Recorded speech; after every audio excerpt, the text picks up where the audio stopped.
evaluate the material in an objective manner in compliance with the CBS Library Media Selection Policy. Passages or parts of the material in question should not be pulled out of context. The values and faults should be weighed against each other and the opinions based on the materials as a whole. D. The committee will evaluate the materials in question bearing in mind the principles of the First Amendment. He's talking about the First Amendment? I'm sorry, but that's what you guys said. And the freedom to read a Michigan statement shall be reviewed and the materials based on these principles rather than defense or opposition to individual materials. 7E. The committee will reach a decision as to the appropriateness of the material for the library collection. The decision will be made by a simple majority vote of the committee, which will be by a secret ballot vote. F. 7F. The committee will, within 30 days of school days that is, of the meeting, make a written recommendation to retain the materials in question, move the material to a different level or location, or to remove it from the collection. Now we're on to number 8. There's 11, I guess. 8. The committee recommendation will be reported to the Assistant Superintendent of Educational Services. Number 9. The Assistant Superintendent of Educational Services will report and will inform involved parties of the decision via following U.S. mail, email, phone, whatever. Number 10. The original complainant may appeal his decision through a written request to the Assistant Superintendent. And there's number 11, but I haven't got time for that now, so we'll continue that next time. Our next speaker is Peter.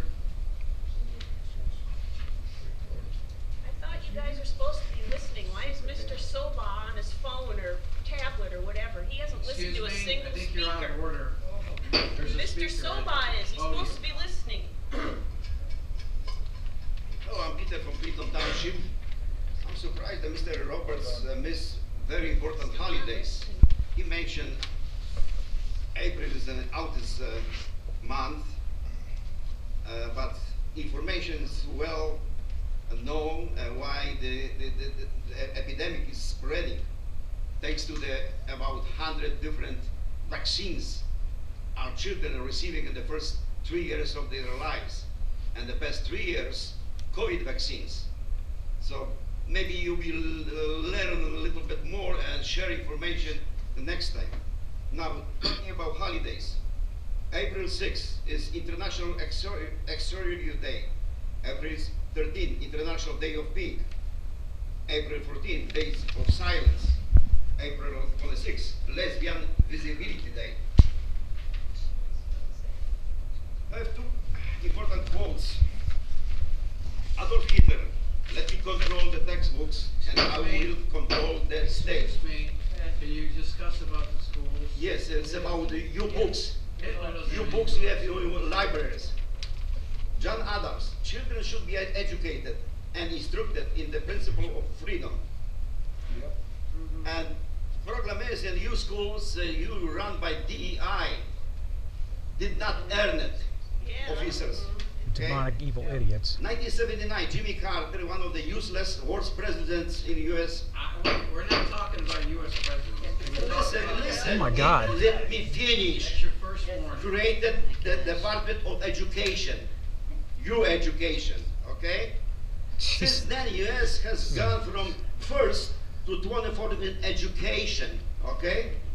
Public schools are the centers of indoctrination, re-education. I don't believe this. Control run by government bureaucrats like you, teachers union, and PEI experts. That's why school choice is sweeping the nation. 10 states have passed universal education choice in the past 2 years. In addition to private school tuition, most of these new programs allow families to use their children's taxpayers funded education dollars to cover certain homeschool expenses. The loudest and most influential pushback against school choice comes from, surprise, surprise, Democratic Party, politicians like you, in the pocket of teachers union who want to protect their monopoly over education, so-called public education. School choice isn't a perfect solution, but it is the most viable option we have today. All families should have choice of learning values, costs, and benefits that work best for their children. So I'm surprised that homeschoolers typically 25 points higher than public school students on standard test rate 2010, 2015, 2017, 2024. I have a question for you. Thank you. Thank you, Pete. Are you going to transgender to play in CDS team Okay, you're all schools set. and You destroy sit down. girls' sports? Thank you. Yeah. Thank you. The next speaker is Amelia. You're welcome. Here comes the homeschooler.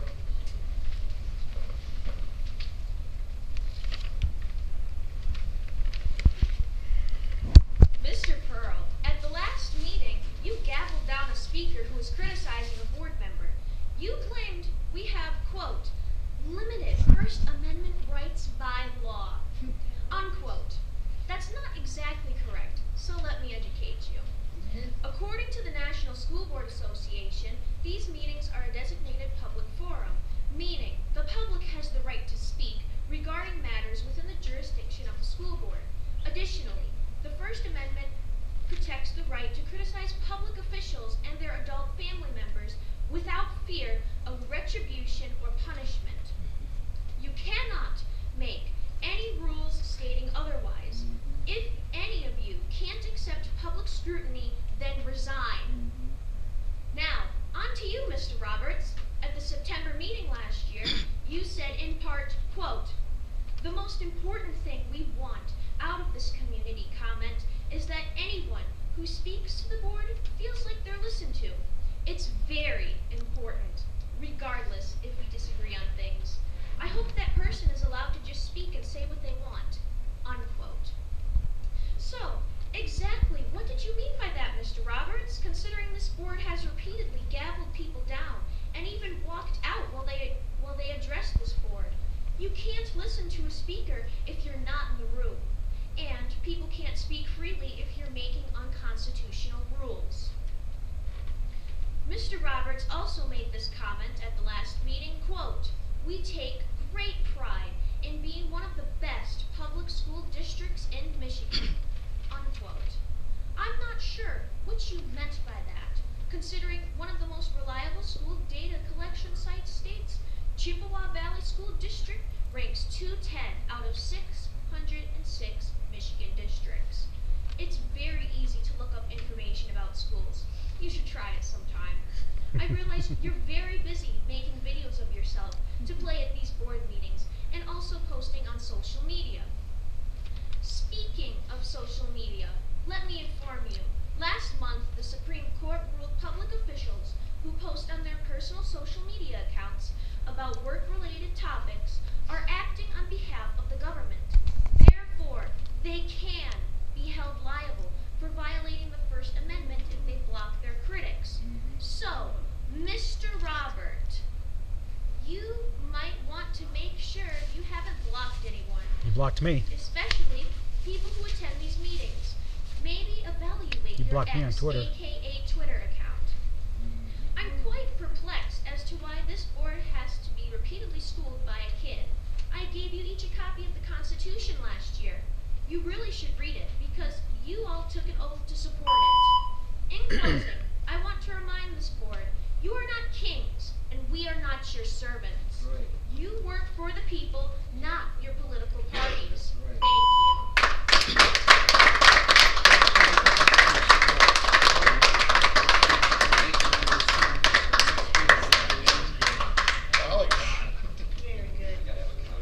Very good. Don't worry, it'll be all over social media, just like all the other ones are. Oh, did he call Are you me? gonna get up and speak? Yeah, if you let me. Don't gavel me down, try to shut me up. At the last meeting, Superintendent Roberts reported about the book issue. He left out some pertinent information though. According to him, 86 books were requested to be reconsidered by only 8 parents. First off, people putting in those requests inform others exactly what books they challenged. Hence, duplicate requests weren't deemed necessary.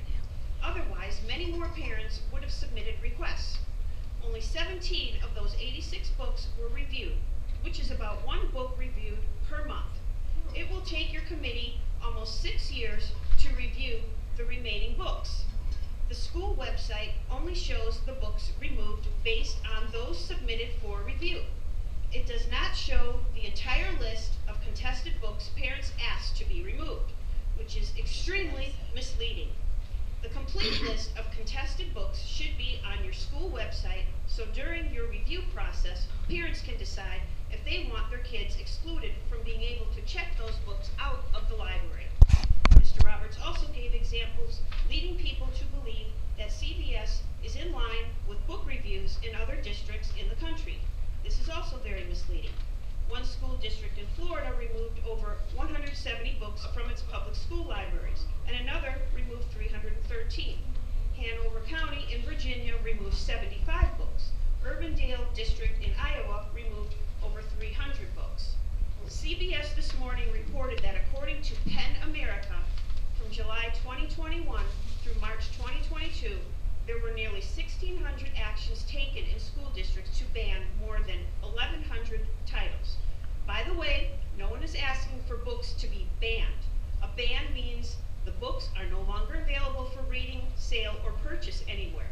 The fact is, most people want age-appropriate books in school libraries, not sexually graphic books depicting pedophilia, violent rape, and other explicit sex acts. This is in accordance with state and federal laws. Mr. Roberts also expressed outrage at himself, members of the board, and other staff at CBS being labeled as groomers, pedophiles, and sex offenders. That indignation is understandable, but it's unacceptable to claim books containing sexually graphic depictions are suitable or educational for children. If a stranger handed a child pages with the illustrations or some of the content from those books, he'd be arrested. Yet people are defending keeping those same books accessible to minors. Ask yourself, what type of people think it's acceptable for children to be exposed to depictions of graphic sex acts? It's the same people who defend many other immoral, illegal, and disturbing actions. And those people shouldn't be involved in any aspects of educating children. Thank you. Thank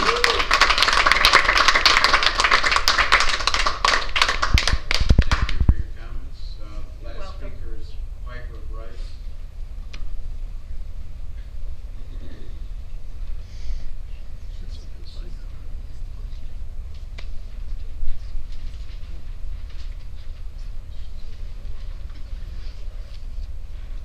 Hello, I am Piper Bryce. On almost this exact day last year, I attended the board meeting here.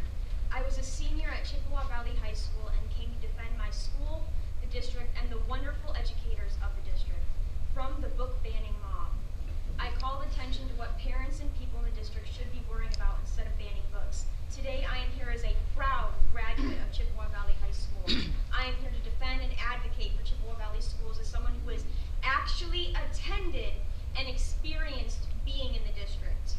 There are not enough words to describe how appalled and disgusted I was at the behavior and blatant ignorance that occurred at the last board meeting in March. And the behavior was from individuals who are not even residents or members of the district. In my life, I have been a student of multiple school districts, and Chippewa Valley is the only district that I had a good experience at. Never in my life did I have the most amazing, dedicated, hardworking, compassionate, and overall spectacular teachers and staff members like I did at Chippewa Valley. I don't have enough fingers on my hands to count all of the teachers and staff whose lessons and guidance that I will carry with me for the rest of my life and never forget. I am currently doing classroom observation credit hours for my college education class at Chippewa Valley High School. If this district was as bad as people are trying to paint it, I would have not came back. I wouldn't be here tonight to share how this district is amazing. If it wasn't for Chippewa Valley and its staff, I would have never gained my love for learning. I would have never accomplished or been granted the wonderful opportunities that made me realize my potential and my worth.